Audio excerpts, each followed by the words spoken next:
अभय और काव्या का प्यार अपने जिंदगी के सबसे बड़े और खौफनाक खतरनाक इम्तिहान के मुहाने पर खड़ा था। मौत और फरेब का यह नया बॉन्डर अब पूरी तरह से आशियाने को निगलने के लिए तैयार था। अब क्या होगा आगे जानेंगे आज के एपिसोड में। दोस्तों हमारी दोस्तों हमारी कहानी सीक्रेट घर जमाई पति में आपका एक बार फिर से हार्दिक स्वागत है। सुकून एफएम चैनल अगर आपने अभी तक सब्सक्राइब नहीं किया है तो वीडियो को लाइक करें, चैनल को सब्सक्राइब कर लें और ज़्यादा से ज़्यादा अपने दोस्तों तक इस कहानी को शेयर जरूर करें।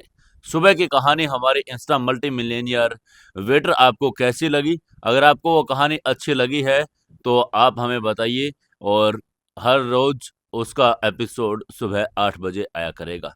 चलिए शुरू करते हैं आज का एपिसोड नंबर 18। शाम का वक्त हो चुका था। दिल्ली के आसमान पर डूबते हुए सूरज ने बादलों को एक गहरे लाल और नारंगी रंग में रंग दिया था। यह लाल रंग वैसा ही था जैसा उस खौफनाक रात को मल्होत्रा मैंशन के फर्श पर बिखरा था। और लेकिन आज इस लाल रंग में कोई बाहरी कत्लेआम नहीं था, बल्कि आज रंग काव्या मल्होत्रा के दिल में रिश्ते हुए अदृश्य लहू का प्रतीक था, जिसे कनाडाई माफिया ने एक मीठे फ्रेब के खंजर बनाकर चीर दिया था। मल्होत्रा इंडस्ट्री के उस विशाल कांच के गेट के बाहर काव्या निकली। हमेशा की तरह अभय रायचंद अपनी उस काले रंग की बख्तरबंद ऑडी A8 में कार के दरवाजे के पास बिल्कुल एक मुस्तैद और फौलादी रक्षक की तरह खड़ा था। उसने अपनी सफेद शर्ट की आस्तीनें मोड़ी थी। उसका चेहरा किसी हॉलीवुड के एक्शन हीरो की तरह सख्त और रौबदार लग रहा था। रोजाना जब ऑफिस से काव्या बाहर आती तो दिन भर की थकान के बावजूद अभय को देखते ही उसके चेहरे पर एक मीठी सुकून भरी प्यार से सरोबार मुस्कान आ जाती, जो अभय की सारी थकान को पल भर में मिटा देती। काव्या दौड़कर आती, अभय के हाथ को पकड़ती और गाड़ी में बैठते ही अपनी सारी परेशानियां भूल जाती। लेकिन आज आज सब कुछ बदला हुआ था।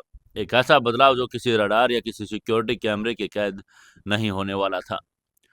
जब काव्या गेट पर आई तो उसकी चाल में वो पुराना कॉन्फिडेंस और चुलबुलापन नहीं था। उसके कदम भारी थे। उसने अपनी नजरें झुकाई हुई थी। अभय ने हमेशा की तरह अपनी एक बड़ी हल्की और प्यारी भरी मुस्कान के साथ काव्या के लिए कार का पिछला दरवाजा खोला। कैसा रहा दिन मेरी आयरन लेडी? अभय ने बहुत ही प्यार और एक आदर्श पति की तरह पूछा। काव्या ने अभय की आंखों में नहीं देखा। उसने बस एक रूखा सा बिना किसी भाव का सिर हिलाया और बिना एक भी शब्द कहे चुपचाप गाड़ी की पिछली सीट पर जाकर बैठ गई। अभय का वो माफिया वाला सिक्स्थ सेंस वाला दिमाग अचानक एक पल के लिए ठिठक गया। उसे काव्या का ये व्यवहार बहुत ही अजीब और असामान्य लगा। लेकिन उसने सोचा कि शायद ऑफिस में काम की वजह से बहुत ज्यादा दबाव हो रहा होगा। मिस्टर सिंघानिया के बाद कंपनी को दोबारा सेट करना कोई आम काम नहीं था। अभय ने कार का दरवाजा बंद किया और खुद ड्राइविंग सीट पर आकर बैठ गया। उसने नेविगेशन ऑन किया। ऑडी का भारी इंजन एक शांत गर्जना के साथ स्टार्ट हुआ। आगे और पीछे सिकंदर की वो बख्तरबंद गाड़ियां साई की तरह चलने लगी।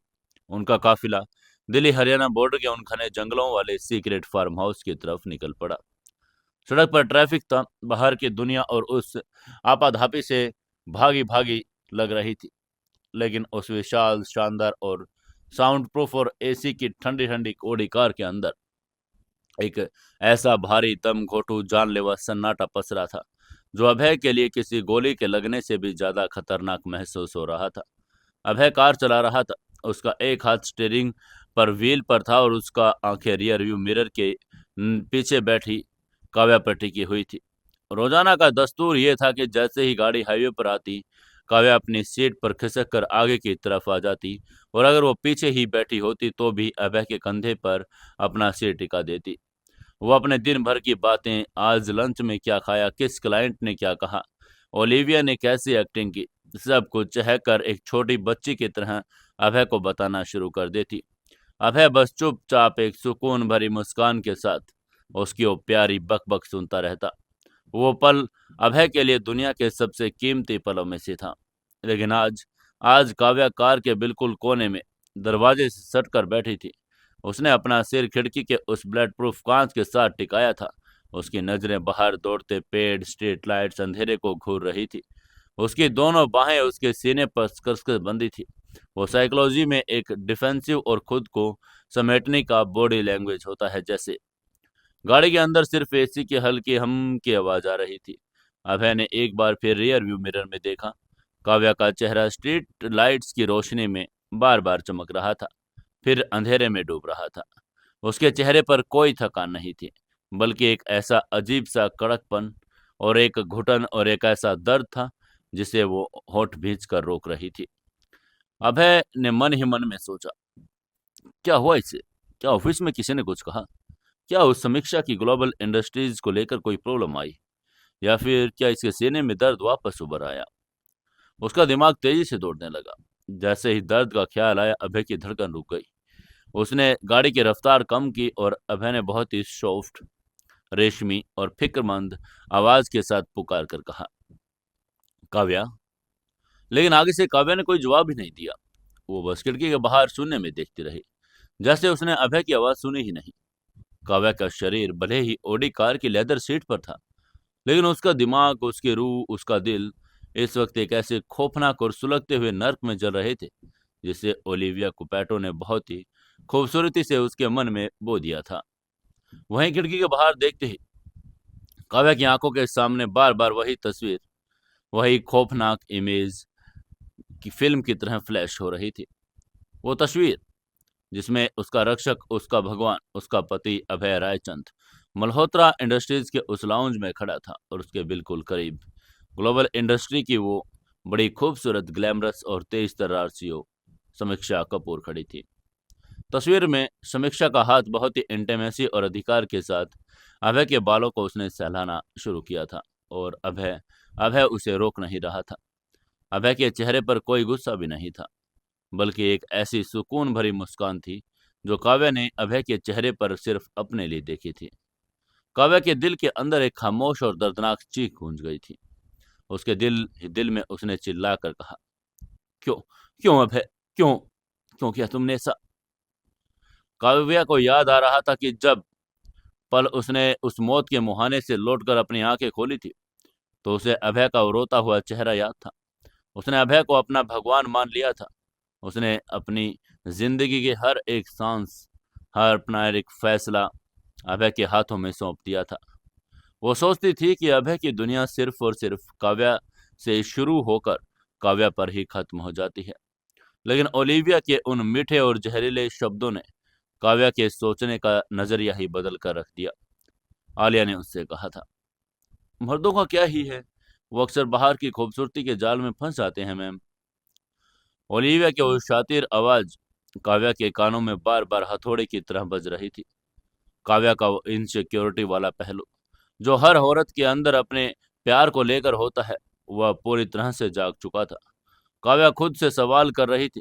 उसने खुद से ही पूछा, क्या अभय मुझे इसलिए प्यार करता है कि मैं कमजोर हूँ, क्योंकि मुझे हमेशा एक रक्षक की जरूरत है? क्या उसकी नजरों में मैं सिर्फ एक जिम्मेदारी हूँ? और वो समीक्षा कपूर, वो तो मेरी जैसी बेचारी और कमजोर नहीं, तो अभय जैसी मजबूत, बेखौफ, चालाक है। क्या अभय को अपने ही जैसी औरत की तलाश थी? क्या मेरे बीमार रहने और फार्म हाउस में कैद रहने के दौरान अभय अपनी वो सारी बातें, वो सारा वक्त समीक्षा के साथ गुजारने लगा था? शक दुनिया का सबसे खतरनाक कैंसर है, और जब ये किसी रिश्ते के अंदर दाखिल होता है, तो सबसे पहले वो उनकी सारी अच्छी यादें, उसका विश्वास खा जाता है जो सालों की मेहनत से बना है। काव्या को अब अभय की हर एक बात पर शक होने लगा था। उसे याद आया कि कैसे पिछले कुछ दिनों में अभय बार बार लीगल मीटिंग्स का बहाना बनाकर घंटों बाहर रहता था। उसे याद आया कि कैसे वो समीक्षा की कंपनी के साथ काम करने से पहले मना कर रहा था, लेकिन फिर अचानक राजी हो गया। काव्या के दिल में एक और खंजर उतरा। उसने मन ही मन सोचा, क्या वो मीटिंग सिर्फ बहाना थी? क्या वो मुझसे झूठ बोलकर समीक्षा के साथ वक्त गुजार रहा था? और आज जब मैं आलिया के साथ लंच कर रही थी, तब अभय कहाँ था? वो फिर से गायब था। काव्या को नहीं पता था कि अभय अभय असल में उसकी सुरक्षा का मुआयना करने रशियन डॉन्स के खौफनाक टॉर्चर के लिए सिकंदर के साथ मीटिंग कर रहा था। कनाडाई माफिया ने अभय की उस अंडरवर्ल्ड और गैर मौजूदगी को रोमांटिक बेवफाई का रूप दे दिया। काव्या का गला रुंध गया था। उसकी आंखों में आंसू छलकने के लिए बेकरार थे, लेकिन उसने अपनी मुट्ठियां कस ली उसने अपने आंसुओं को अपनी पलकों के पीछे कैद कर लिया। वो एक सीओ थी, वो एक मजबूत औरत थी। वो अभय के सामने टूटकर रोना चाहती थी। वो उस धोखेबाज इंसान के सामने कमजोर नहीं पड़ना चाहती थी। काव्या ने अपने दांत पीसे और खिड़की के कांच पर अपनी उंगली को रगड़ कर सोचा, तुमने मेरा भरोसा तोड़ा अभय। तुमने मुझे आलिया के सामने जलील कर दिया। मेरी ही पीठ के पीछे, तुम मेरी ही कंपनी में किसी और औरत के साथ। मैं तुम्हें इतनी आसानी से माफ नहीं करूंगी। उनकी गाड़ी दिल्ली के ट्रैफिक को पीछे छोड़कर अब सुनसान और चौड़े हाईवे पर आ चुकी थी। बाहर अंधेरा घिर गया था। ऑडी की हेडलाइट सड़क को चीर रही थी। लेकिन अभय ने एक बार फिर रियर व्यू मिरर में देखा। काव्या अभी भी उसी पत्थर जैसी खामोशी के साथ बैठी थी। उसने एक बार फिर अभय की तरफ मुड़कर भी नहीं देखा। उसने कार का स्टीरियो भी ऑन किया था और वो अक्सर अपनी पसंद के गाने सुनने के लिए करती थी। अभय का दिल अब सचमुच घबराने लगा था। एक ऐसा इंसान जो 40 रशियन कमांडोज की गोलियों को बौछारों के बीच सीना तान कर खड़ा हो सकता था, आज वो अपनी पत्नी की इस खामोशी से डरने लगा था। अभय ने अपने बाएं हाथ से स्टीयरिंग को हटाया और पीछे की तरफ बढ़ाकर काव्या के हाथ को छूने की कोशिश की। अभय ने अपने उस मजबूत और चौड़े हाथ को काव्या के घुटने के पास रखकर कहा, काव्या। लेकिन जैसे ही अभय की उंगलियां काव्या के पैर को छुई, काव्या ने बिजली के झटके की तरह अत्यंत नफरत और कड़वाहट के साथ अपने पैर को पीछे खींच लिया। अभय के हाथ को झटक दिया। ये कोई मामूली हरकत नहीं थी। काव्या का वो झंझकना और इतना तेज और इतना रूखा था कि अभय का हाथ हवा में रह गया। अभय की सांसें एक सेकंड के लिए रुक गई। उसका पूरा शरीर सुन्न पड़ गया। उसकी आंखें इतनी झटके से चौड़ी हो गई। उसने अपनी जिंदगी में काव्या को इस बर्ताव की तरह ऐसा कभी करते देखा नहीं था। काव्या ने आज अपनी अभय के स्पर्श की कभी दूरी नहीं बनाई थी। वो तो अभय के साय में खुद को सबसे ज्यादा सुरक्षित महसूस करती थी। अभय को माफिया बॉस वाला तेज दिमाग अब डरे हुए, उलझे हुए पति के दिमाग में बदल चुका था। उसने मन ही मन में डर कर सोचा, उसने उसने मेरा हाथ झटक दिया। ऐसा क्या हुआ जो इसे मुझसे इतनी नफरत हो रही है? क्या इसे मेरे अंडरवर्ल्ड के सच के बारे में पता चल गया?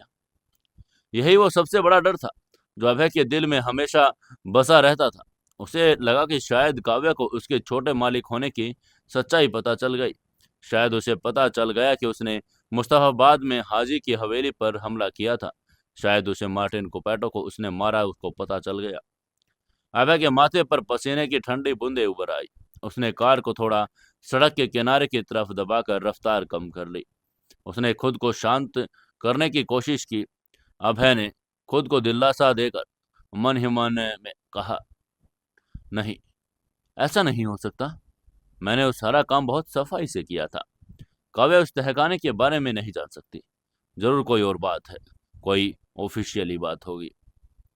अभय ने उसके हाथ वापस स्टीयरिंग व्हील पर रख लिया। उसने एक लंबी और गहरी सांस छोड़ी। अभय ने इस बार अपनी आवाज को थोड़ा गंभीरता और एक अथॉरिटी लाकर, लेकिन बहुत ही फिक्र के साथ पूछा, काव्या, क्या हुआ? तुम्हारी तबीयत ठीक है ना? क्या सीने में कोई दर्द महसूस हो रहा है? काव्या ने खिड़की से नजर हटाकर एक पल के लिए रियर व्यू मिरर में अभय की उन आंखों को देखा। उन आंखों में जो फिक्र थी, वो काव्या को इस वक्त दुनिया का सबसे बड़ा फरेब और एक्टिंग लग रही थी। लेकिन काव्या ने मन ही मन में एक तीखा तंज कसकर कहा, कितनी अच्छी एक्टिंग कर लेते हो तुम अभय। दुनिया के सामने मुझे बचाने का नाटक करते हो और मेरी तबीयत की फिक्र करते हो, और मेरे पीठ पीछे किसी और के साथ। तुम्हारी इस फिक्र से मुझे घिन आ रही है। ये सोचकर काव्या ने जवाब ही नहीं दिया और उसने वापस अपना चेहरा खिड़की की तरफ घुमा लिया। ये खामोशी अब अभय के बर्दाश्त से बाहर हो रही थी। एक योद्धा कभी भी पेट के पीछे वार या खामोश जंग को नहीं झेल सकता। अभय को वो दुश्मन पसंद है जो सामने गोलियां चलाए, लेकिन एक खामोश मानसिक जंग उसे अंदर ही अंदर खाए जा रही थी। वहीं फार्म हाउस का भारी लोहे का गेट अब सिर्फ कुछ ही किलोमीटर दूर था। अभय ने तय किया कि वो इस खामोशी को फार्म हाउस के अंदर तक नहीं लेकर जाएगा। वहां बड़े मालिक और नीलम मल्होत्रा थी। अगर उन लोगों ने काव्या को इस तरह रूठा हुआ देख लिया तो बेवजह परेशान हो जाएंगे। इसलिए अभय ने गाड़ी को हाईवे के किनारे एक सुनसान जगह पर पेड़ों की कतार के पास ले जाकर पूरी तरह से रोक दिया। गाड़ी के ब्रेक लगने से वो हल्की सी आवाज उस सन्नाटे में बहुत तेजी से गूंज गई। आगे और पीछे चलने वाली सिकंदर और पाशा की एस्कॉर्ट गाड़ियां ने भी तुरंत अपनी गाड़ियां रोक ली। कमांडोज अलर्ट हो गए। उन्हें लगा कि शायद छोटे मालिक ने कोई खतरा भांप लिया है, लेकिन गाड़ी के अंदर का खतरा किसी स्नाइपर का नहीं, बल्कि एक टूटे हुए दिल का था। अभय ने इंजन को बंद नहीं किया, लेकिन उसने अपनी सीट बेल्ट खोली और अपनी पूरी बॉडी को पीछे की तरफ घुमाकर काव्या की तरफ मोड़ लिया। काव्या अभी भी खिड़की के बाहर देख रही थी, गोया उसे गाड़ी रुकने में भी कोई फर्क नहीं पड़ा।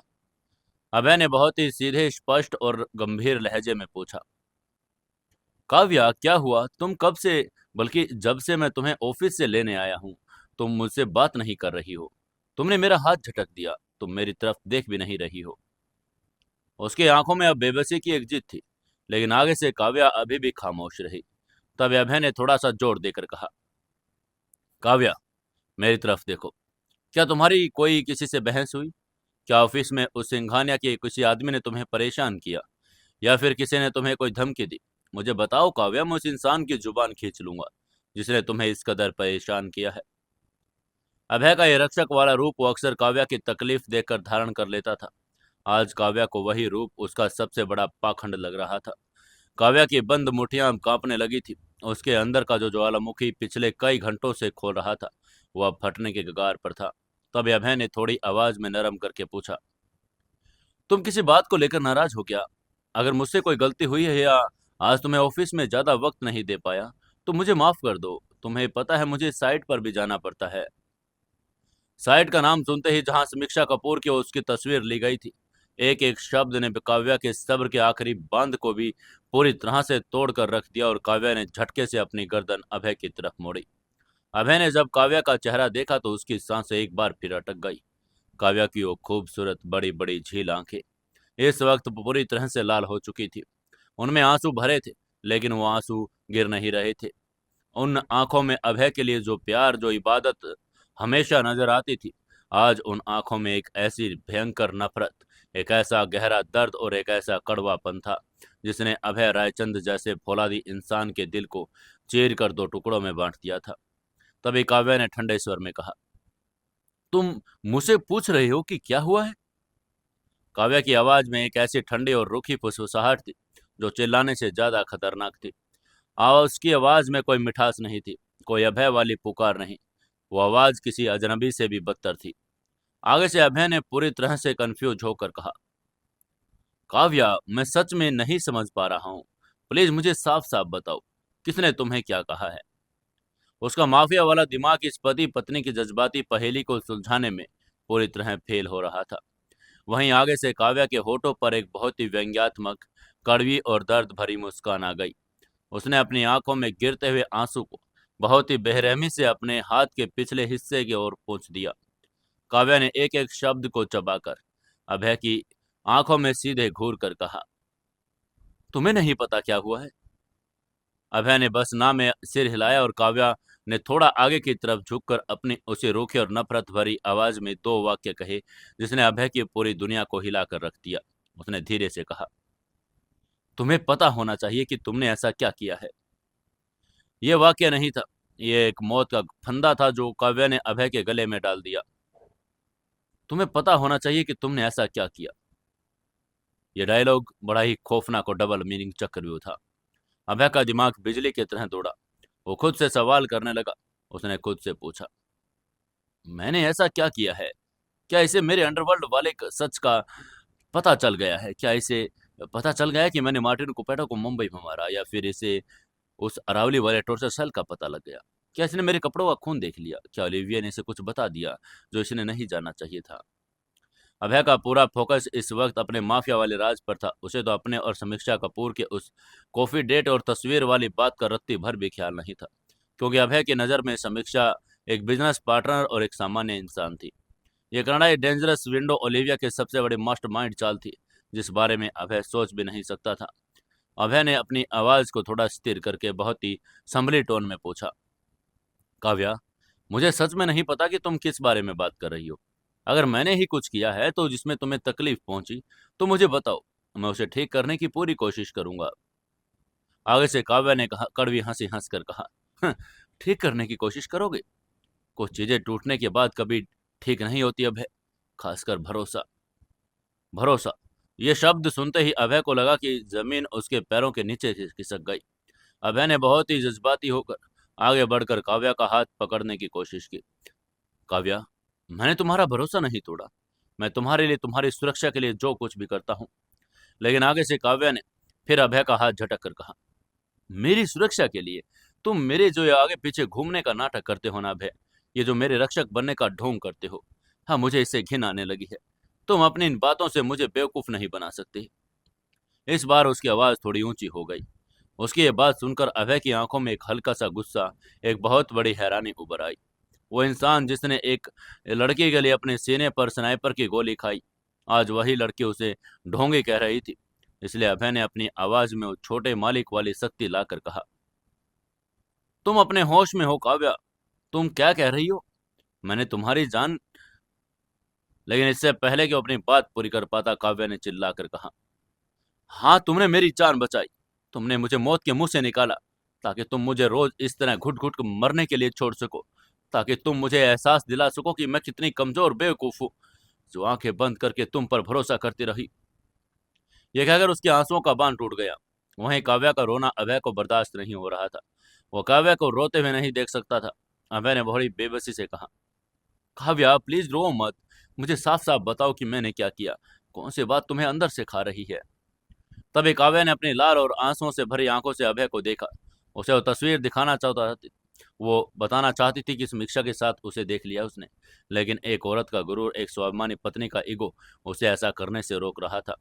काव्या नहीं चाहती थी कि अभय के सामने एक ऐसी रोती गिड़गिड़ाती शक करने वाली पत्नी लगे, जो अपने पति से किसी और औरत के लिए सवाल करे। वो चाहती थी कि अभय खुद अपनी गलती कबूल करे। इसलिए काव्या ने अपने आंसू पोंछे, एक बड़ी सर्द और फैसले वाली आवाज में कहा, अगर तुम्हारे अंदर जरा से भी इंसानियत, सच्चाई बची है ना अभय, तो तुम खुद अपने गिरेबान में झांक कर देखना कि तुम पिछले कुछ दिनों से लीगल मीटिंग्स और साइट विजिट्स के बहाने कहाँ जा रहे हो, किसके साथ अपना वक्त गुजार रहे हो। उसके ये बात सुनते अभय का दिमाग एक सेकंड के लिए चकरा गया। Legal meeting, site visit. Abhay को लगा कि शायद काव्या को पता चल गया कि उन मीटिंग्स के बहाने अरावली तहखाने और सिकंदर के साथ अंडरवर्ल्ड को ऑपरेशन चला रहा है। अभय को लगा कि काव्या को उसके माफिया होने का राज पता चल गया। अभय के चेहरे का रंग उड़ गया। उसका वो फौलादी कॉन्फिडेंस अचानक एक डरे हुए मुजरिम में बदल गया। अभय ने हकला कर कहा, काव्या?" उसकी इस हकलाहट और उसके चेहरे के उड़े हुए रंग को देखकर काव्या को 100% यकीन हो गया कि अभय सच में बेवफाई कर रहा था। काव्या को लगा कि अभय समीक्षा कपूर के साथ अपनी बेवफाई पकड़े जाने पर डर रहा है, जबकि अभय अपने माफिया होने का राज पकड़े जाने पर डर रहा था।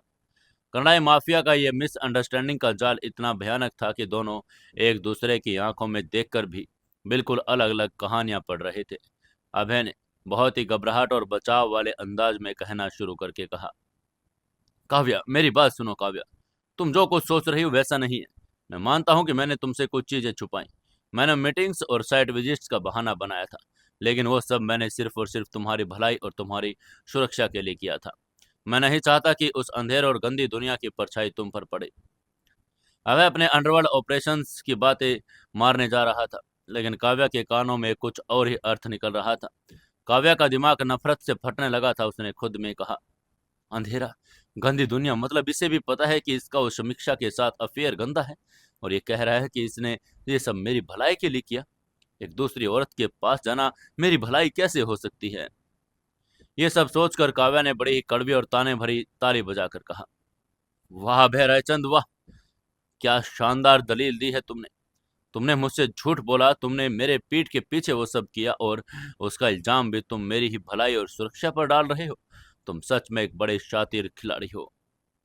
उसकी ये बात सुनकर अभय ने हताश होकर अपने बाल नोचकर पूछा, काव्या, तुम समझ नहीं रही हो। अगर मैं तुम्हें वो सब बता देता, अगर मैं तुम्हें उस दुनिया की सच्चाई दिखा देता, तो तुम बर्दाश्त नहीं कर पाती, तुम डर जाती। उसकी ये बात सुनकर काव्या चीख पड़ी। उसने चिल्लाकर कहा, मैं डर जाती या तुम बेनकाब हो जाते? मुझे समझ आ गया है अभय, तुम मैं अब कोई सफाई, कोई झूठी कहानी नहीं देने की जरूरत, ना ही मुझे सुनने। तुमने साबित कर दिया कि तुम दुनिया के बाकी मर्दों से कुछ अलग नहीं हो। तुम सब एक जैसे हो। काव्या का यह जुमला बाकी मर्दों से कुछ अलग नहीं हुआ। अभय को बड़ा अजीब लगा। अगर काव्या माफिया वाले राज की बात कर रही थी तो बाकी मर्द वाला जुमला वहां फिट नहीं बैठता। इसलिए अभय की आंखों में कंफ्यूजन की लकीर आ गई। उसने अपनी भौहें सिकोड़ कर पूछा, काव्या, तुम असल में किस बारे में बात कर रही हो? तुम्हें क्या लगता है कि मैं उन मीटिंग्स में क्या कर रहा था? आगे से काव्या ने अपना मुंह फेर लिया और अपनी आंखें बंद करके पूछा, मुझे अब कुछ नहीं लगता अभय। गाड़ी चलाओ, मुझे घर जाना है और मुझसे एक लफ्ज भी मत बोलना। गाड़ी का अंदर का माहौल अब एक ऐसे ज्वालामुखी में बदल चुका था जो कभी भी पूरी तरह से फटकर बाहर राख राख कर सकता था। अभय ने गाड़ी को वापस स्टार्ट किया। उसका दिमाग किसी सुपर कंप्यूटर की तरह काम कर रहा था, लेकिन ये जज्बाती कोडिंग उसके बस की बात नहीं थी। उसे समझ नहीं आ रहा था कि काव्या को उसका अंडरवर्ल्ड का सच पता चला है या कुछ और ही बात है, और अगर कोई और बात है तो क्या हो सकती है। उसने गाड़ी को हाईवे पर आगे बढ़ाया। सिकंदर की गाड़ियां भी पीछे चलने लगी। अभय का दिल इस वक्त किसी भी स्नाइपर गोली की दर्द से ज्यादा दर्द कर रहा था। वो इंसान जो अपने दुश्मन को जिंदा काट सकता था, आज अपनी ही पत्नी की नफरत भरी नजरों के सामने बिल्कुल लाचार और बेबस हो चुका था। अभय ने रियर व्यू मिरर में काव्या के उस उदास और आंसू से भीगे चेहरे को देखकर एक खौफनाक और सर्द कसम खाकर मन ही मन में कहा, मुझे पता लगाना होगा काव्या के दिमाग में जहर किसने घोला। अगर किसी ने मेरी काव्या को भड़काने की कोशिश की तो मैं उसकी जुबान काट कर कुत्तों को खिला दूंगा। अभय का शक एक बार फिर आलिया शर्मा की तरफ जाने लगा, क्योंकि काव्या के सबसे ज्यादा करीब आजकल वही है। लेकिन सिकंदर की उस क्लीन चिट रिपोर्ट ने अभय के हाथ बांध रखे थे। अभय ने मन ही मन सोचा, मुझे एक बार फिर से उस अनाथ लड़के का पूरा कच्चा चिट्ठा खंगालना ही होगा। कुछ तो है जो हमसे छूट रहा है। कोई तो है जो मेरे ही घर में बैठकर मेरे इस परिवार की जड़ें काट रहा है। ऐसे ही चलते चलते उसकी गाड़ी रायचंद फार्म हाउस के उस भारी और सुरक्षित लोहे के गेट के अंदर दाखिल हुई।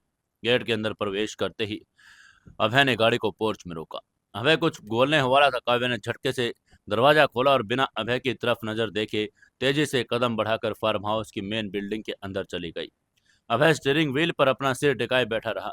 वो हार महसूस कर रहा था, एक ऐसी हार जो कोपेटो और सोलोनिक ने नहीं, बल्कि एक अनदेखे और अनजाने फ्रेब ने दे दी। कनाडाई माफिया की द ब्लैक विडो ओलिविया कोपेटो की और मनोवैज्ञानिक चक्रव्यूह अब पूरी तरह से अभय रायचंद के गले का फंदा बन चुका था।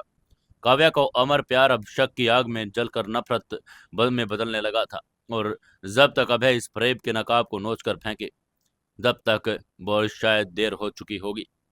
गाड़ी का इंजन अभी चालू ही था। उसके धीमी हम की आवाज के बीच अभय रायचंद स्टीयरिंग व्हील पर अपने दोनों हाथ रखे अपना सिर टिकाए बैठा था। अंडरवर्ल्ड का वो सबसे बड़ा दरिंदा जो मौत की आंखों में आंखें डालकर मुस्कुरा सकता था, आज अपनी ही गाड़ी की ड्राइविंग सीट पर एक लाचार, बेबस और हारे हुए इंसान की तरह बैठा था।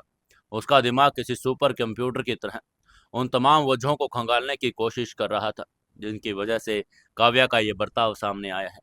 अभय ने मन ही मन सोचा, काव्या को इस बात का इतना गुस्सा है, आखिर कौन सी बात? अभय का दिमाग बार बार इसी सवाल पर आकर अटक रहा था। अभय ने अपनी आंखें बंद की, पिछले 15 दिनों की एक एक घटना को अपने दिमाग में रिवाइंड करना शुरू करके सोचा, क्या मैंने उसे कोई सबूत पीछे छोड़ा? क्या उस रात मुस्तफाबाद की हवेली से लौटते वक्त मेरे कपड़ों पर खून का कोई ऐसा दाग रह गया जिसे काव्या ने देख लिया? या फिर क्या उस अंडरग्राउंड ब्लैक होल ने उस रशियन कुत्तों की कोई चीख काव्या के कानों तक पहुंच गई? नहीं, ऐसा नामुमकिन है। डॉक्टर माथुर ने काव्या के कमरे में पूरी तरह से साउंड प्रूफ करवाया है और हमेशा के लिए सामने एक सीधा साधा पति बनकर रहता हूँ। अभय का पूरा फोकस इस वक्त माफिया पहचान छुपाने और उजागर होने के इर्द गिर्द घूम रहा था। उसे इस बात का रत्ती भर भी इल्म नहीं था कि कनाडाई माफिया की उस ब्लैक विडो ओलिविया कुपैटो ने काव्या के दिमाग में समीक्षा कपूर को लेकर रोमांटिक बेवफाई का जो मीठा और जानलेवा जहर घोला है। अब वो जहर काव्या की रगों में पूरी तरह से फैल चुका था। अभय को तो समीक्षा कपूर के साथ बिताए उन पलों का कुछ भी गलत नहीं लगता। उसके लिए समीक्षा एक दोस्त, एक बिजनेस पार्टनर थी जिसके सामने वो अपने अंदर की उलझने और वो तनाव जाहिर कर सकता था जिन्हें वो अपनी मासूम पत्नी से छुपाना चाहता था। अभय की नीयत में काव्या के लिए बेवफाई का कोई अंश था ही नहीं, इसलिए उसका दिमाग उस दिशा में सोच ही नहीं पा रहा था।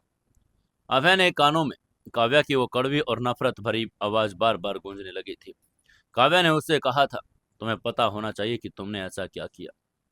मैंने झूठ बोला था, लीगल मीटिंग साइट विजिट का बहाना बनाया। क्या उसे पता चल गया कि मैं उन मीटिंग्स के नाम पर सिकंदर के साथ रशियन सिंडिकेट का सफाया कर रहा हूँ? अभय ने अपने दांत पीस कर एक गहरी दर्द भरी सांस छोड़कर खुद से कहा, अभिशाप है इस दोहरी जिंदगी पर। मैं अपनी काव्या की जान बचाने के लिए इस खूनी दलदल में वापस उतरा, और अब ये दलदल मुझे मेरी ही काव्या की नजरों में एक ऐसा मुजरिम बना रहा है। मुझे उससे बात करनी होगी। मुझे पता लगाना होगा कि उसके दिमाग में शक किसने डाला। अगर किसी ने उसे भड़काने की कोशिश की तो मैं उसे छोड़ूंगा नहीं। शाम पूरी तरह से अब अंधेरे में तब्दील हो चुकी थी। फार्म हाउस के लॉन में मध्यम पीली रोशनियां जल चुकी थी। वे फार्म हाउस का लिविंग रूम किसी राजमहल के दरबार से कम नहीं था। बेशकीमती झूमर, इटालियन मार्बल का फर्श और विंटेज सोफे पर उस हॉल की भव्यता। सामने इस सोफे पर बड़े मालिक योगेश रायचंद बैठे थे। उनके हाथ में वही पुराने सोने की मुठ वाली छड़ी। वो अपनी आंख बंद किए हुए किसी गहरी सोच में डूबे थे। लेकिन अंडरवर्ल्ड के इस बूढ़े शेर के कान और सिक्स सेंस आज भी इतने ही तेज थे कि हवा के रुख से भी खतरे और हालात का अंदाजा लगा सकते थे। वहीं हॉल की तरफ एक बड़ी सी कांच की खिड़की के पास रखी आरामदेह कुर्सी पर नीलम मल्होत्रा बैठी थी। नीलम के हाथ में उनका मोबाइल था और उनके वो पुरानी किटी पार्टी वाली फ्रेंड से फोन पर बड़ी जोश में बातें कर रही थी। उन्होंने जोर से बोलकर कहा, अरे हाँ सुनीता, मैंने कहा ना कि ये काव्या बिल्कुल ठीक है। मेरी बच्ची ने बहुत बुरा वक्त देखा, लेकिन अब उसकी जिंदगी में सब परफेक्ट है। मेरा दामाद अब है, वो तो अपनी काव्या के लिए किसी भगवान से कम नहीं। उसने मेरी बेटी के लिए जो कुछ किया, मैं तो उसकी बलाएं लेती हूँ। नीलम जी फोन पर अभय की तारीफों के पुल बांध रही थी। तभी हॉल के मेन के गेट के अंदर काव्या अंदर आई। काव्या के कदमों की आहट इतनी तेज और बेतरतीब थी कि योगेश रायचंद ने झटके से अपनी आंखें खोल ली। नीलम की बातों का सिलसिला बीच में टूट गया। काव्या का चेहरा लाल था। उसकी आंखों से आंसू छलकने के लिए बेकरार थे, लेकिन उसने अपनी उन्हें बड़ी सख्ती से रोक लिया था। वो किसी भी तरह किसी के बिना देखे अपने ससुर को नमस्ते भी नहीं किया और ना ही अपनी माँ की तरफ मुड़कर देखा। बस आंधी की तरह हॉल को पार करके सीढ़ियों की तरफ तेजी से बढ़ गई और अपने बेडरूम की तरफ चली गई। वहीं योगेश रायचंद की पैनी आंखों में एक ही सेकंड में अपने बहू के चेहरे पर पसरी उस नफरत और उस गुस्से और टूटे हुए दिल की परछाई को पढ़ लिया था। दूसरी तरफ नीलम मल्होत्रा ने भी फोन को अपने कान से थोड़ा दूर किया। एक माँ का दिल अपनी बच्ची की तकलीफ को तुरंत भांप लेता है।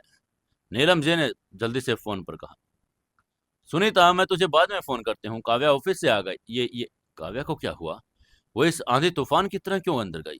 उसने मेरी तरफ देखा भी नहीं। ये कहकर उन्होंने फोन काटा और खड़ी हो गई। नीलम जी घबराहट में सीढ़ियों की तरफ जाने ही वाली थी। तभी हॉल के दरवाजे से अभय रायचंद अंदर आया। अभय का चेहरा भी उतरा हुआ था। उसकी आंखों में एक अजीब सी कश्मकश, एक बेबसी और एक थकावट साफ नजर आ रही थी। वो अभय जो हमेशा पूरे रोब से चलता था, आज उसके कदम थोड़े भारी लग रहे थे। योगेश रायचंद ने अपनी छड़ी को जमीन पर हल्का सा पटका अपने बेटे की आंखों में देखा। तभी नीलम जी ने तुरंत अभय की तरफ मुड़कर पूछा, अभय बेटा, क्या हुआ? क्या अभय को वो इतनी परेशान और गुस्से में क्यों लग रही थी? तुम दोनों के बीच कोई झगड़ा हुआ क्या? ऑफिस में कुछ हुआ क्या? आगे से अभय ने एक पल के लिए अपनी सास और अपने पिता की तरफ देखा। उसे अब समझ ही नहीं आ रहा था कि वो उसे क्या जवाब दे। वो खुद इस पहेली को सुलझाने में लगा था। अभय ने अपनी आवाज को बड़े ही शांत और नॉर्मल रखने की कोशिश करके हल्का सा झूठ बोलकर कहा, मोम, ऐसा कुछ नहीं है। शायद ऑफिस में कुछ ज्यादा स्ट्रेस था। आज कुछ जरूरी कॉन्ट्रैक्ट साइन होने थे, तो शायद वो उसी की वजह से थक गई, थोड़ी चिड़चिड़ी हो गई। आप लोग परेशान मत होइए, मैं जाकर उससे बात करता हूँ। तभी नीलम जी ने एक माँ होने के नाते एक जवाब से संतुष्ट नहीं थी। वो सीढ़ियों की तरफ जाने के लिए एक कदम आगे बढ़ी। उन्होंने धीरे से पूछा, नहीं अभय, मुझे काव्या का चेहरा बिल्कुल ठीक नहीं लग रहा। वो गुस्से में लग रही थी। मैं खुद जाकर अपनी बच्ची से बात करता हूँ। तब ये पीछे से योगेश रायचंद ने रौबदार आवाज में कहा, रुक जाइए नीलम जी। उनकी आवाज सुनकर नीलम जी वहीं रुक गई। उन्होंने पलटकर योगेश की तरफ देखा। योगेश रायचंद अपनी जगह से खड़े हुए। उन्होंने तजुर्बे और समझदारी के साथ नीलम जी को समझाया। योगेश रायचंद ने बड़ी सूझबूझ के साथ कहा, नीलम जी, जब मियाँ बीवी में कोई तकरार होती है या उनके बीच कोई खामोशी जंग चल रही होती है, तो हम बुजुर्गों को उनके बीच में दखल नहीं देना चाहिए। काव्या और अभय कोई बच्चे नहीं हैं। वो अपनी जिंदगी के फैसले लेना जानते हैं। अगर हम उनके कमरे में जाकर उनसे सवाल जवाब करेंगे तो बात सुलझने के बजाय ज़्यादा बिगड़ सकती है। उन्हें उनका वक्त और स्पेस लेने दीजिए। वो पति पत्नी हैं, वो आपस में लड़ेंगे भी और खुद ही एक दूसरे को मना लेंगे। हमें अभी खामोश रहना चाहिए।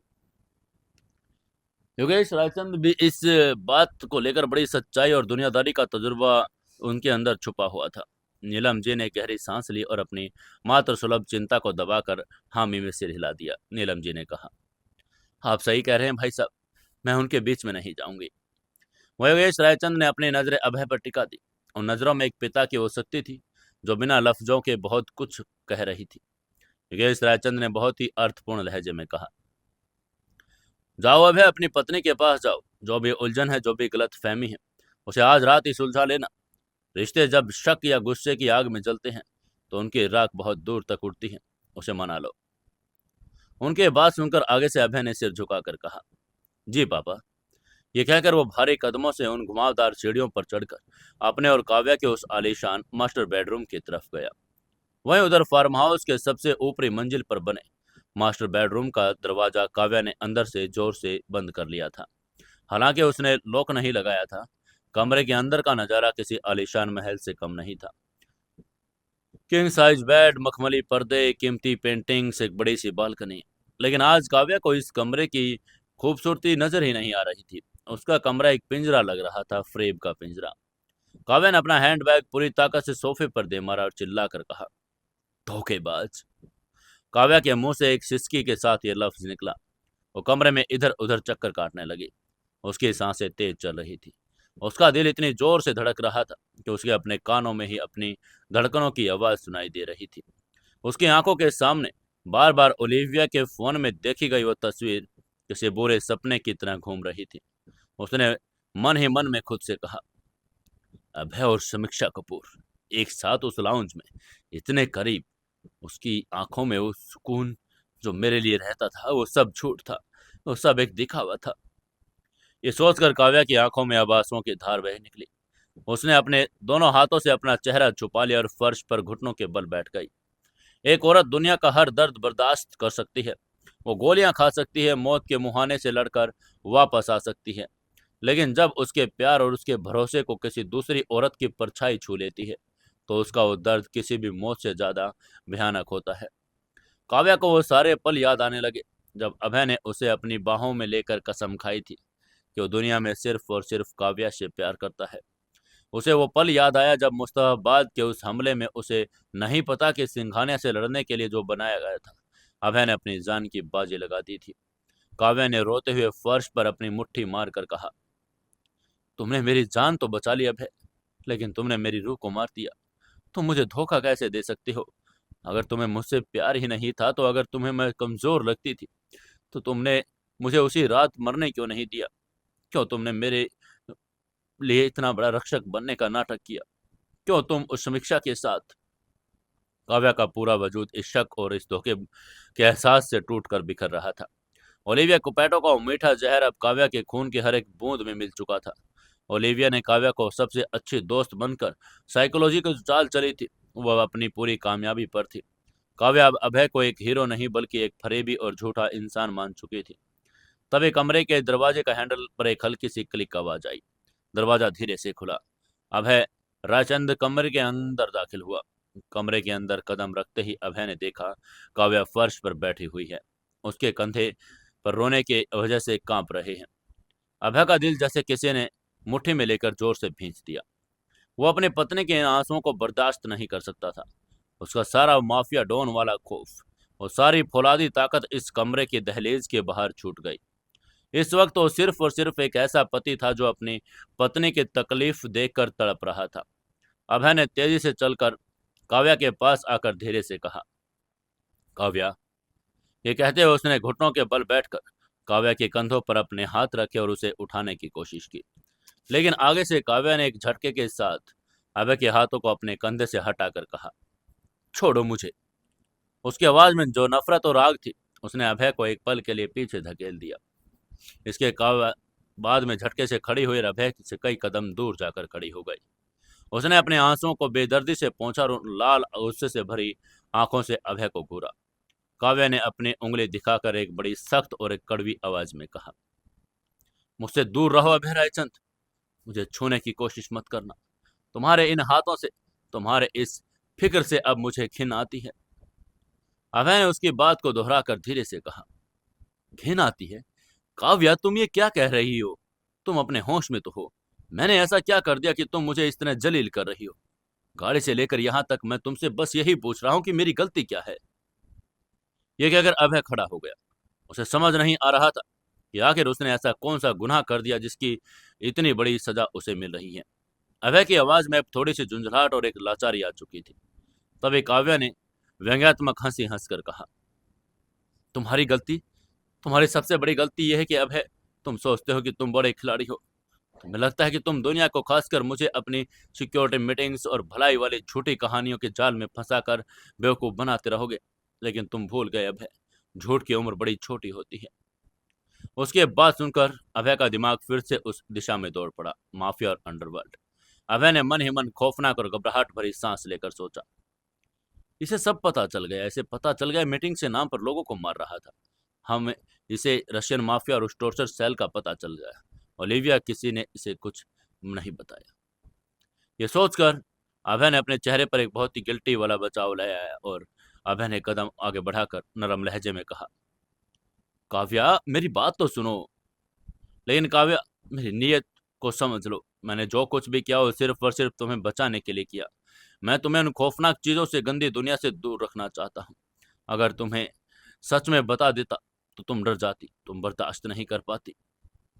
लेकिन काव्या के कानों में शब्द पिघले हुए शीशे की तरह घुल रहे थे। तभी उसने सोचा, ये तो खुद मान रहा है कि मुझे झूठ बोलकर उस समीक्षा के साथ वक्त गुजार रहा था, वो भी मेरी भलाई के लिए।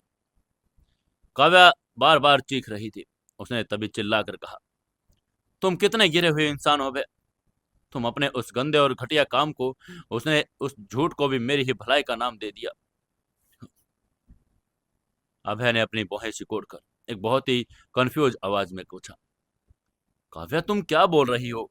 किसी और के साथ? मतलब किस बारे में बात कर रही हो तुम? तभी आखिरकार काव्या ने रोकर चिल्लाकर कहा, मुझे सब पता चल गया है कि तुम लीगल मीटिंग्स और साइट विजिट्स के बहाने कहाँ जा रहे थे, किसके साथ गुलछर्रे उड़ा रहे थे। तुम उस ग्लोबल इंडस्ट्री की समीक्षा कपूर के साथ, तुम उसके साथ मुझे धोखा दे रहे हो। तुम ऑफिस में मेरे सामने रक्षक बनने का नाटक करते हो, मेरी पीठ के पीछे उस औरत के साथ कॉफी डेट्स पर जाते हो और उसे अपने करीब आने देते हो। मैंने अपनी आंखों से तस्वीर देखी अभय। मैंने देखा कि तुम कैसे उसके साथ मुस्कुरा रहे थे। उसके बाद सुनते ही अभय रायचंद के दिमाग में जैसे हजारों वोल्ट का झटका लग गया। वो पूरी तरह से सुन पड़ गया। उसकी आंखें फट गई। उसने हैरानी से कहा, समीक्षा कपूर, अफेयर, तस्वीर। अभय के दिमाग की वो सारी उलझन, वो सारा खौफ अंडरवर्ल्ड रशियन माफिया को लेकर था, वो एक सेकंड में खत्म हो गया। अब उसे समझ आ गया कि काव्या को उसके माफिया होने का कोई राज पता नहीं चला। काव्या तो उस पर एक घिनौना, बेबुनियाद और बेवकूफाना शक कर रही है जिसके बारे में अभय सपने में भी नहीं सोच सकता। अभय के मुंह से एक ऐसी आवाज निकली जिसमें हैरानी, गुस्सा, एक अजीब सी खिंच थी। उसने अपनी आंखों में सिकोड़ कर कहा, समीक्षा कपूर, काव्या, क्या तुम पागल हो गई? तुम मुझ पर उस औरत के साथ अफेयर का शक कर रही हो? तुम्हारा दिमाग खराब हो गया है क्या? आगे से काव्या ने रोकर जवाब देकर कहा, हाँ, मेरा दिमाग खराब हो गया। मैंने मैंने तुम जैसे इंसान पर अंधा भरोसा किया। तुमने कबूल किया कि अभी अभी तुमने खुद कहा कि तुमने झूठ बोला था। उसके बाद सुनकर आगे से अभय ने उसको समझाने की कोशिश करके कहा, अरे मैंने वो झूठ इसलिए बोला क्योंकि। अभय बोलने ही वाला था, सिकंदर के साथ रशियन माफिया खात्मे की मीटिंग्स कर रहा था, लेकिन वो बीच में रुक गया। अगर वो खुद को इस अफेयर के इल्जाम से बचाने के लिए अंडरवर्ल्ड का सच वो लोगों को मार रहा था वो बताएगा तो काव्या उसे एक कातिल और राक्षस मान लेगी। अभय एक ऐसे दोराहे पर आकर खड़ा हुआ जहां कुआं और खाई दोनों मौजूद है। अभय ने हताश होकर अपने बाल नोच कर कहा, काव्या, तुम मेरी बात समझने की कोशिश क्यों नहीं कर रही हो? मेरा समीक्षा कपूर के साथ कोई ऐसा वैसा रिश्ता नहीं है। वो सिर्फ एक बिजनेस क्लाइंट है। हाँ, मैं मानता हूँ कि मैंने उसके साथ एक दो बार कॉफी पी, लेकिन वो सिर्फ एक प्रोफेशनल और फॉर्मल बातचीत थी। मैंने तुम्हें धोखा नहीं दिया। मैं सिर्फ तुमसे प्यार करता हूँ काव्या। उसके बाद सुनकर आगे से काव्या ने चिल्ला कर कहा, झूठ, सफेद झूठ। वो तस्वीर जिसमें वो तुम्हारे चेहरे को छू रही थी, वो कोई प्रोफेशनल बातचीत नहीं थी अभय। तुम अपने उसके इतने करीब आने उसे दे रहे थे। तुम मुझे बेवकूफ नहीं बना सकते। अभय को याद आया कि लाउंज में जब वो बातें कर रहे थे तो समीक्षा ने हमदर्दी के तौर पर उसके बाल ठीक किए। उसी वक्त अभय ने उसके सिर्फ एक दोस्त समझकर उसे इग्नोर कर दिया था, लेकिन उसी समय किसी ने तस्वीर खींच ली थी। अभय को खूंखार माफिया दिमाग एक बार डरावने सच की तरफ दौड़ने लगा। उसने मन ही मन सोचा, तस्वीर तस्वीर किसने खींची? लॉन्ज में उस वक्त कोई नहीं था। किसी ने छुप कर वो तस्वीर खींची। तो तस्वीर काव्या तक पहुंचाई। इसका मतलब कोई है जो काव्या और मेरे बीच में जहर घोल रहा है। कोई है जो मेरे घर के अंदर काव्या के दिमाग से खेल रहा है। यह सब सोचकर अभय ने बहुत ही गंभीर, सर्द और जासूसी लहजे में कहा, काव्या, तुम्हें वो तस्वीर किसने दिखाई? मुझे उस इंसान का नाम बताओ। लेकिन आगे से काव्या ने नफरत से कहा, क्यों? ताकि तुम जाकर उसे अपनी ताकत से डरा सको, ताकि तुम मेरी आंखों में वापस पट्टी बांध सको। नहीं अभय, मैं तुम्हें नहीं बताऊंगी। तभी आगे अभय आगे बढ़ा। उसने काव्या के दोनों कंधों को बहुत ही मजबूती से पकड़ लिया। उसकी आंखों में एक अजीब सा खौफ और एक दरिंदे वाला गुस्सा था।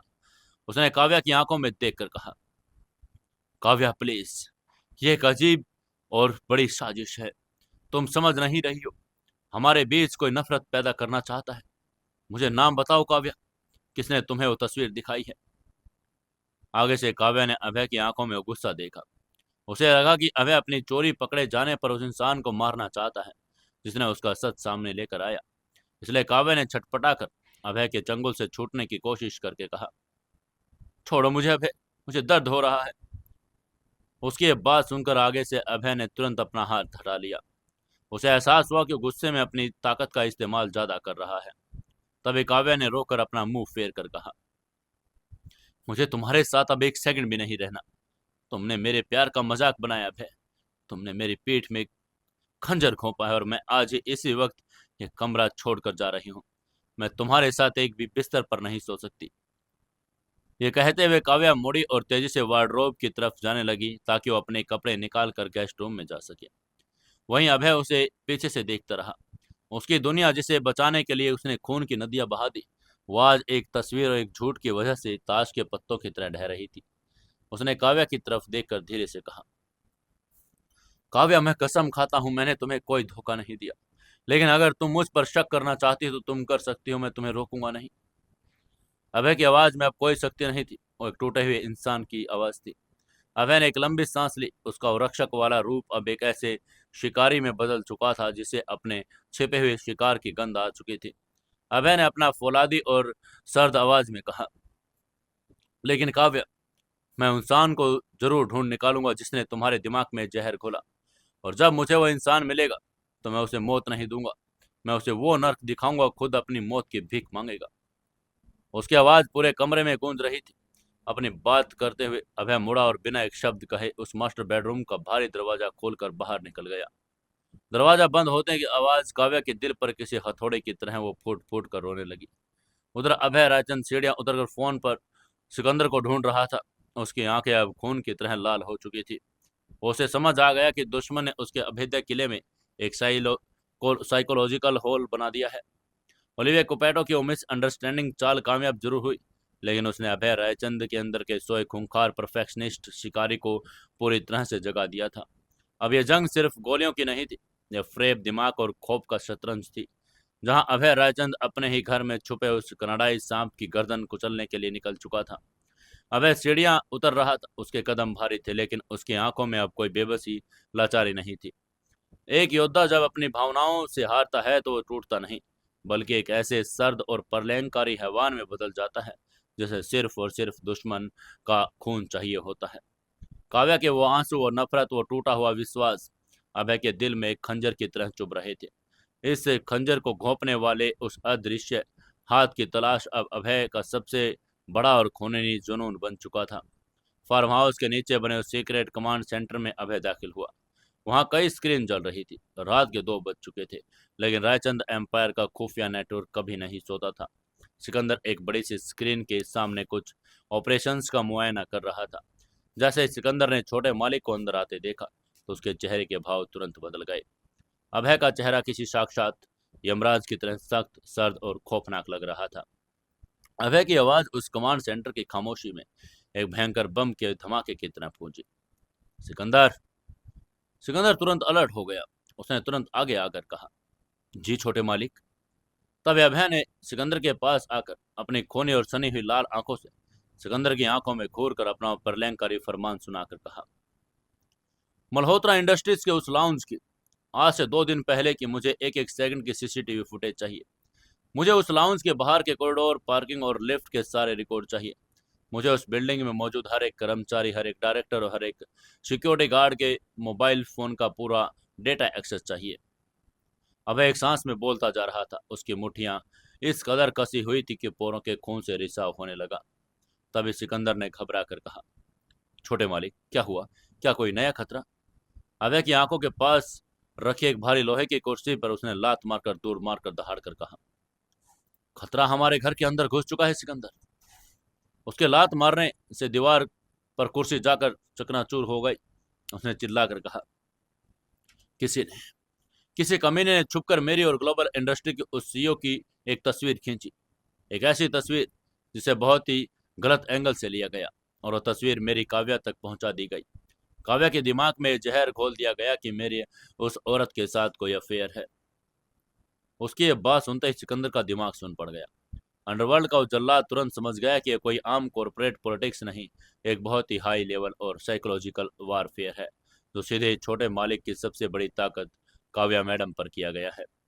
तभी अभय ने सिकंदर का कोलर पकड़कर पागलों की तरह पूछा, तस्वीर खींचने किसने खींची सिकंदर? वो कौन है जो मेरे बनाए उस अभेद्य सिक्योरिटी घेरे को तोड़कर मेरे पीठ पीछे खेल खेल रहा है? मुझे उस इंसान का नाम चाहिए अभी के अभी। उसकी बात सुनकर सिकंदर ने तुरंत अपने पूरी साइबर टीम को एक्टिवेट करके कहा, मैं अभी पता लगाता हूँ छोटे मालिक। जिसने भी ये तस्वीर खींची वो कोई भूत नहीं हो सकता। वो कैमरे में जरूर कैद हुआ होगा। उसका डिजिटल फुटप्रिंट जरूर होगा। वो मैं उसे पताल से भी ढूंढ कर निकालूंगा। उसकी ये बात सुनकर सिकंदर का कॉलर अभय ने छोड़ दिया। एक गहरी सांस ली अभय ने एक बड़ी ही ठंडी और रूह कपा देने वाली आवाज में कहा, तुम्हारे पास सुबह तक का वक्त है सिकंदर। अगर मुझे सुबह तक उस गद्दार का नाम नहीं मिला तो मैं मल्होत्रा इंडस्ट्री के पूरे स्टाफ, एक एक इंसान को उसी अंडरग्राउंड ब्लैक होल में लाकर उल्टा लटका दूंगा। मैं हर एक की खाल उधेड़ कर सच उगलवाऊंगा। ये कहते हुए अभय मुड़ा और उस कमांड सेंटर से बाहर निकल गया। अभय के जाते ही कमांड सेंटर में एक ऐसी अफरा तफरी मच गई जो शायद किसी महायुद्ध के शुरू होने पर मच थी।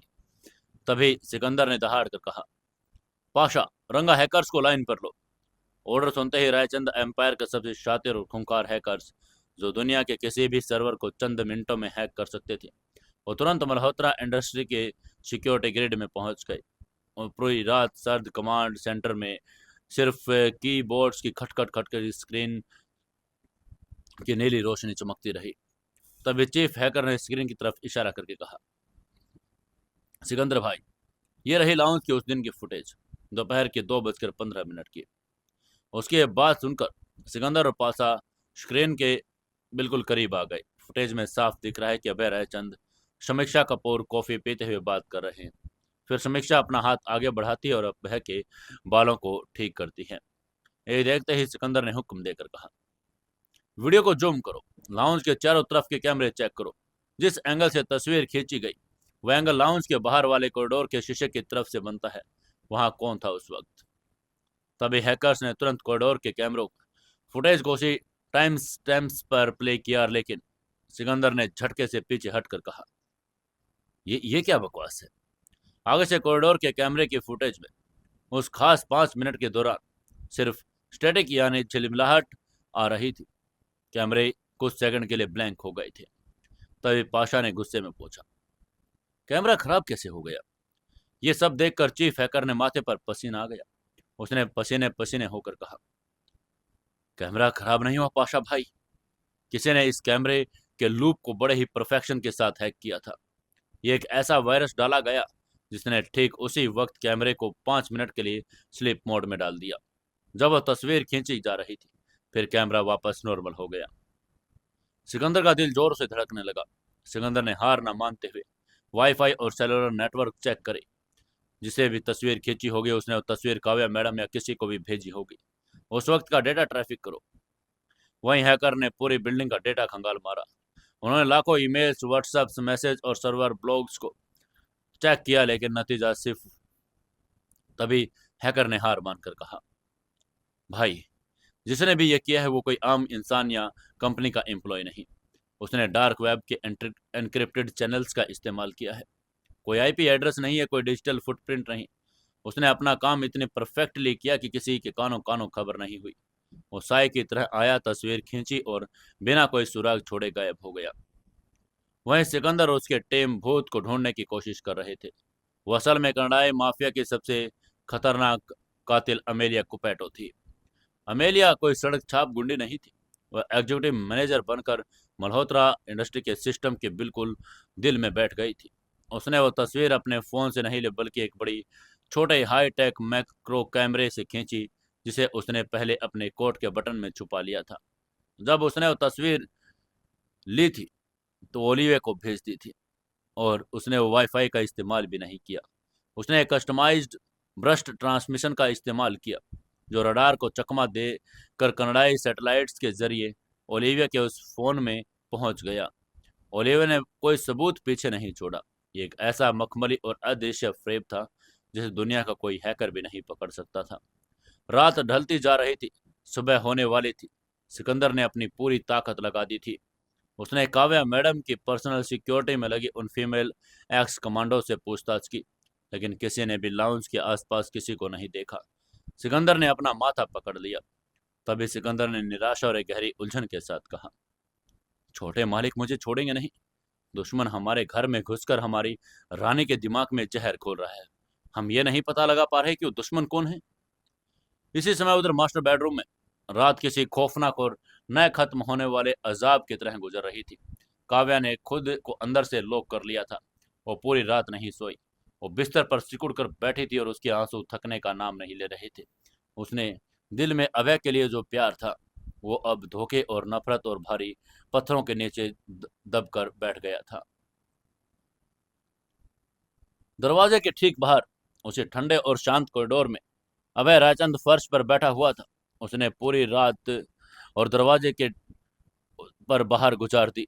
वो इंसान जो महलों में रहता था, आज वो अपनी पत्नी के कमरे के बाहर एक अपराधी की तरह बैठा था। उसे काव्या के वो रोने की धीमी धीमी आवाजें अंदर से आ रही थी, और हर एक आवाज अभय के सीने के उस ताजा टांकों से भी ज्यादा भयंकर दर्द दे रही थी। सुबह की पहली किरण फार्म हाउस के लॉन में उतरी। बड़े मालिक और नीलम मल्होत्रा जब अपने अपने कमरों में बाहर आए, तो उन्होंने अभय को इस तरह दरवाजे के बाहर फर्श पर बैठा हुआ देखा। नीलम जी का दिल अपनी बेटी और दामाद की इस हालत को देखकर दहल गया। नीलम जी ने घबरा कर पूछा, अभय बेटा, तुम पूरी रात यहाँ बाहर? तब अभय धीरे से खड़ा हुआ। उसने अपनी देखा आंखें लाल थी, चेहरे पर एक ऐसा दर्द दो शब्दों में बयान नहीं किया जा सकता। अभय ने बड़े ही रूखे और थकी आवाज में कहा, कुछ नहीं माँ जी, बस थोड़ा काम था, मैं ठीक हूँ। तभी योगेश रायचंद ने अभय की आंखों में देखा। एक पिता समझ गया कि उसके बेटे का वो सबसे मजबूत किला अब अंदर से दरक चुका है। लेकिन योगेश ने अभी भी खामोश रहने का फैसला किया। वो जानते थे कि आग अभय ने खुद ही बुझानी पड़ेगी। तभी कमरे का दरवाजा खुला और काव्या बाहर आई। उसने एक साधारण सा सूट पहना था। उसकी आंखें सूजी हुई थी, चेहरा उतरा हुआ। उसने ना अभय की तरफ देखा, ना नीलम की तरफ। काव्या ने बिना किसी भाव के कहा, मुझे ऑफिस जाना है। तभी नीलम ने रोकने की कोशिश करके कहा, काव्या तुम इस हालात में ऑफिस? लेकिन आगे से काव्या ने रूखेपन से कहा, प्लीज मोम, मुझे किसी की कोई बात नहीं सुननी है। अभय ने उसे ऑफिस ड्रॉप किया और बिना लफ्ज कहे वापस कमांड सेंटर की तरफ निकल गया। फार्म हाउस के उस कमांड सेंटर में सिकंदर अपनी थकी हुई आंखों से स्क्रीन को घूर रहा था। तभी अभय अंदर आया और उसने सर्द आवाज में पूछा, क्या मिला सिकंदर?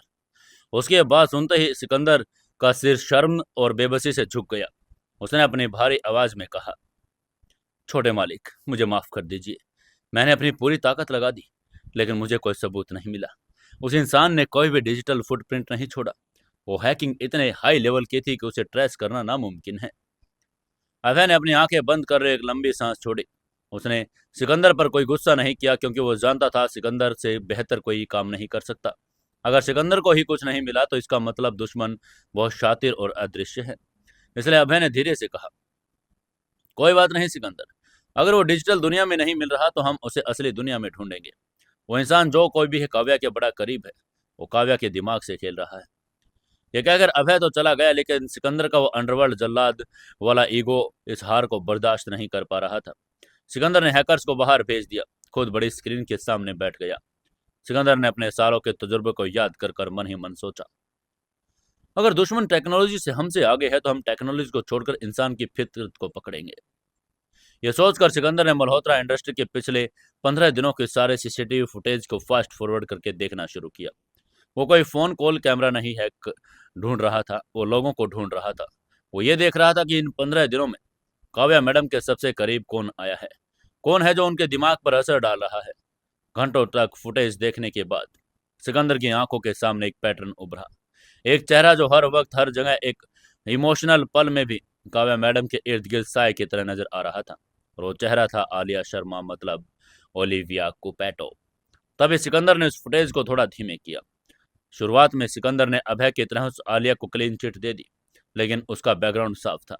लेकिन जब सिकंदर जब उस लड़की की बॉडी लैंग्वेज, हरकतों को बहुत ही बारीकी से ऑब्जर्व कर रहा था, तो उसे कुछ बहुत ही अजीब, खटकने वाली और डरावनी चीजें नजर आने लगी थी। आखिर क्या पकड़ पाएंगे ये लोग ओलिविया कुपैटो को?